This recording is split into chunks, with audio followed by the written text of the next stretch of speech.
আমরা বুঝে শুনেই বলছি যে এই দুই কারণেই আমরা এখন ওয়াকআউট করছি। যে বিষয়টা নির্বাচনের আগে সরকারি দল বিরোধী দল সবাই একমত হয়েছিলাম, এর সপক্ষে কথাও বলেছি, ক্যাম্পেইন করেছি। আমরা প্রতিকার যে পেলাম না, এতে আমরা না, এতে দেশবাসীর তাদের রায়ের প্রতিফলন হলো না, মূল্যায়ন হলো না।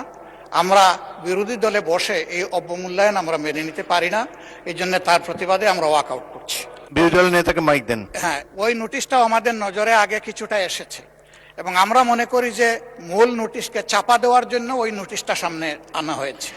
এই জন্য দুইটার প্রতিবাদেই আমরা এই সংসদ থেকে আপাতত মাননীয় বিরোধী দলের নেতা, ধন্যবাদ মাননীয়। নোটিশই তো উত্থাপন হয়নি, আপনি কি করে বুঝলেন কোনটা চাপা দেওয়ার জন্য এটা করা হচ্ছে? আমি অনুরোধ করছি একটু ধৈর্য ধরে অপেক্ষা করেন, নোটিশের বিষয়বস্তু শুনেন, তারপরে আপনারা feel free to walk out. আপনার অ্যাবসেন্সে এই হাউসে এই নোটিশটা পড়া হয়েছে, সংশ্লিষ্ট সদস্য এটা পড়েছেন, আমরা শুনেছি।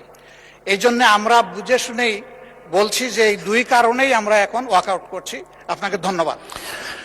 নিশ্চয়ই সংসদীয় রীতি অনুযায়ী আপনারা ওয়াকআউট করতে পারেন, ফিল ফ্রি। ধন্যবাদ।